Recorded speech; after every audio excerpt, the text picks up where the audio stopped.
Bom dia, família PIBBH, glórias sejam dadas ao nosso Deus pela sua vida e por você estar firme e forte aqui conosco, continuando a estudar o livro dos Salmos. Nós já falamos do Salmo 72 ontem e hoje nós vamos falar do 73, cujo título diz O Problema da Prosperidade dos Maus. Um tema atual, mas também um tema já tratado pela Escritura. E nós vamos aprender hoje com a palavra do Senhor, que é eficaz e inerrante a respeito dessa temática.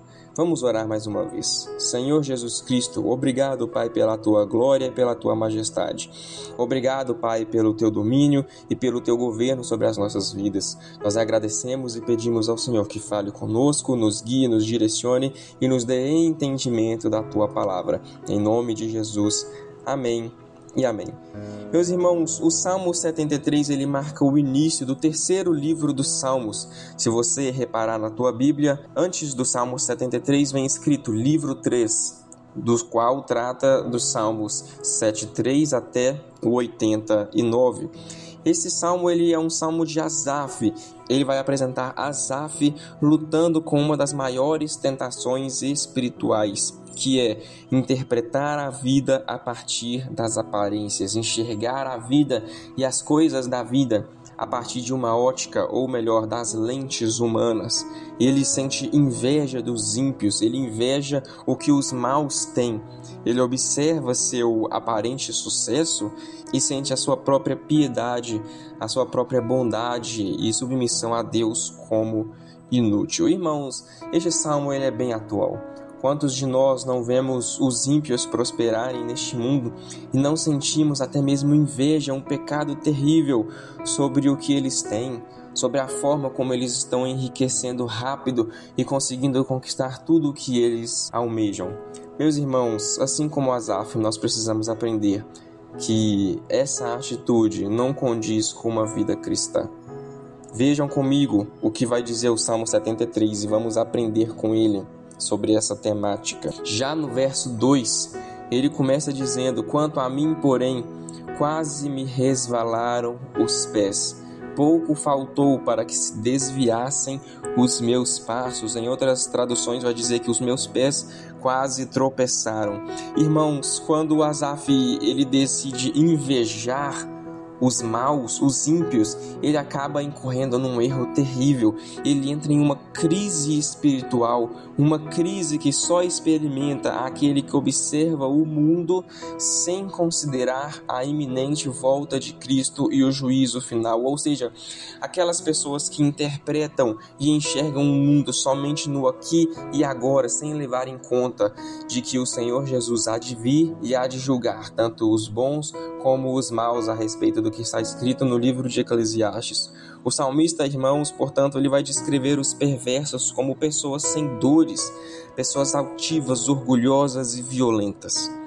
Queridos, a perplexidade do crente, ela nasce quando o presente parece contradizer a justiça divina. Ou seja, irmãos, quando nós observamos a multiplicação dos bens, dos ímpios e dos maus, isso não tem que gerar em nós inveja ou desejo ou anseio, mas sim uma perplexidade, uma busca de entendimento, algo mais profundo, algo mais próximo do Senhor.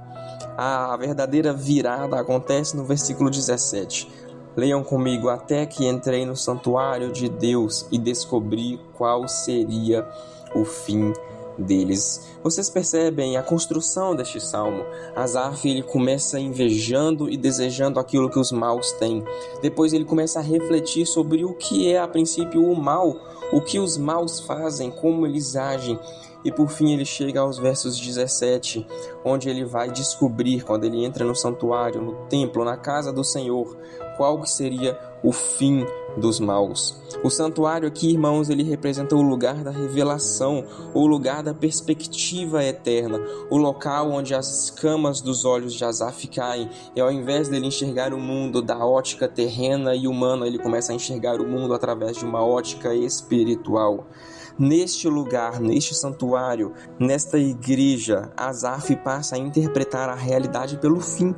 Ou seja, pelo movimento de que Cristo há de retornar, de que o Senhor há de vir e de que Ele irá julgar.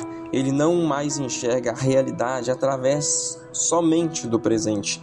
Ele vê que a prosperidade dos ímpios é algo escorregadio, algo passageiro e vazio. Já no verso 18 ele diz: Tu certamente os pões em lugares escorregadios e os fazes cair na destruição. Ele chega até mesmo num ápice teológico no versículo 24: Tu me guias com o teu conselho e depois me recebes na glória. Aqui, irmãos, nós encontramos uma das mais belas confissões da segurança eterna do crente. Uma vez que ele raciocina e percebe que o fim dos injustos está próximo, mas que, na verdade, com os justos, Deus os sustenta, ele chega nessa segurança no Senhor. A conclusão, meus irmãos, não poderia ser outra. No verso 28, ele diz: Quanto a mim, bom é estar perto de Deus. E ele diz ainda mais: Faço do Senhor Deus o meu refúgio para proclamar todas as suas obras. Irmãos, o Salmo 73, ele vai nos ensinar a não desejar aquilo que é conquistado com maldade e com impureza. O Salmo 73, ele nos convida a meditar na palavra do Senhor e a entender que o fim dos ímpios e de tudo aquilo que eles conquistaram é a destruição.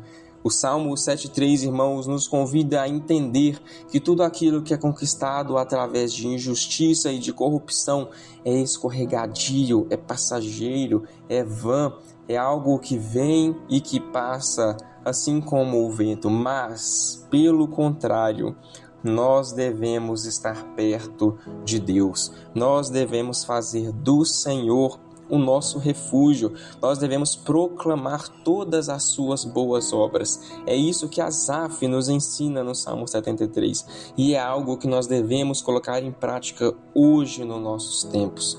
Irmãos, nós vivemos dias em que nós vemos tantas pessoas ímpias prosperarem através de maneiras terríveis. Nós vemos jogos de azar, nós vemos cassinos online, nós vemos bet, nós vemos jogos de bicho, tantas coisas terríveis, corruptas, provenientes do pecado e que muitas das vezes acabam entrando nos nossos corações. Nós pensamos: puxa vida, talvez isso seria fácil para mim, talvez isso traria um dinheiro facilmente para a minha vida. Mas, meu irmão e minha irmã, escute o que eu te digo nessa manhã de forma calorosa e amorosa. A palavra do Senhor nos diz que bom é estar perto do Senhor.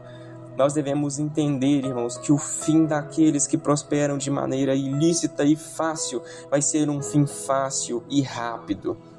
Mas que nós devemos nos refugiar no Senhor.